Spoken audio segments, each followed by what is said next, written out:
So another way that we are inclusive in classrooms is this idea of color blindness, right? Like, I don't see color. I've heard that quite a bit in my career. Can you both talk a bit about the potential damage of that kind of philosophy in the classroom, and also about thinking about inclusivity and what that actually means? So Britt, let's start with you. Yeah. So this is a common question I get when I'm working with folks, I'm working with schools. And I often think about, and for my educators who are listening, have you ever taken a sick day and you had a sub and you come back to the sub note where the sub said the class was a handful, right? This very kind of coded language. Not only does the note say the class was a handful and they were unruly, the sub proceeds to name names and actions. And so, which you then could probably have already guessed who was going to be named in this subnote, with a few surprises here and there. But then when you discuss this with the said student or with the classroom, then the students start to deny it and say, no, that wasn't me. I didn't do that. What happened was. And this is the best way that I can try to parallel color blindness to the same thing. And so the question I have to ask myself is, why is the child or class denying it? Why are they not saying, yep, I did that, I said it? And it's because the child isn't ready to take accountability or experience the discomfort of the truth of what they know they really did. And so having the idea that children are colorblind or have some racial innocence is really the same thing. So I knew you were going to ask this question because I always get this question asked. So I'm going to read a quick excerpt from this. It's a newly published book called Don't Look Away, Embracing Anti-Bias Classrooms.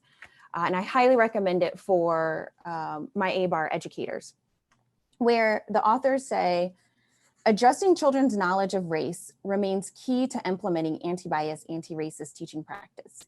Yet many educators firmly believe in the concept of children's racial innocence. Generally, teachers express their perspective by saying children do not see color, children just see people. And many research studies have shown otherwise. Children do see race. Children do ascribe negative and positive meaning to racial groups.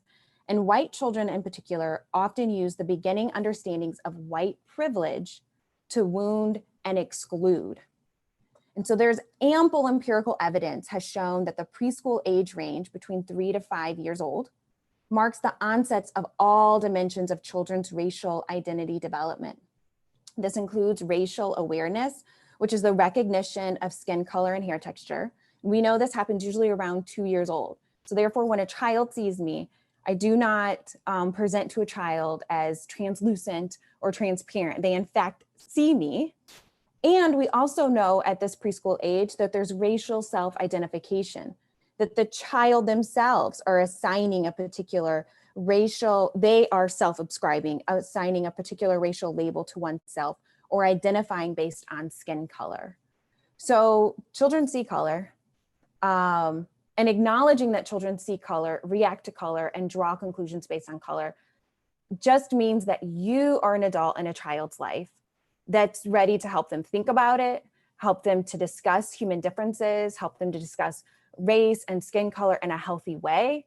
And it doesn't mean that you created it, but it does mean that you're going to be a part of the solution. Word. What say you, Courtney? Yeah. I mean, when I think about like kindness, I think about comfort, and yeah, I got my master's in African American studies. My work now is studying white people because I'm a white person, and nobody ever, like, the school didn't teach me you're white. There was no explicit curriculum where my whiteness was racialized. I had to think hard and long about who taught me I was white and how my white identity was formulated, and which bodies had to be present for me to learn those lessons, and which histories had to be excluded for me to learn those lessons. And I think that, Britt, I really appreciate you framing it with a focus on young people, right? Because I teach teachers now. And this is another manifestation of comfort or kindness, which is another manifestation, I think, of violence, which is another manifestation of white supremacy. We see color. You can see me. I'm white, right? So on the basis, like, to say, oh, I don't see color. Like, no, that's actually just like a lie.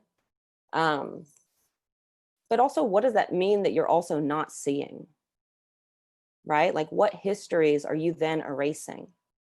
If I didn't know my whiteness, if I didn't decide to get to know my whiteness intimately, and by that I mean like learn the nastiest things about the histories that I've inherited. Not say, I don't see color and I'm good, I'm fine. I'm a teacher, so I'm kind. I'm caring for these people. If I don't see my Black students, what histories am I erasing?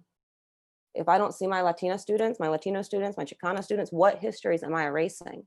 If I don't then become intimate with these dynamic and particular histories, because it is my duty and it is my job to understand histories of resistance, not just histories of white supremacy and violence, but to understand the beautiful histories of resistance that have also existed for as long as oppression has existed.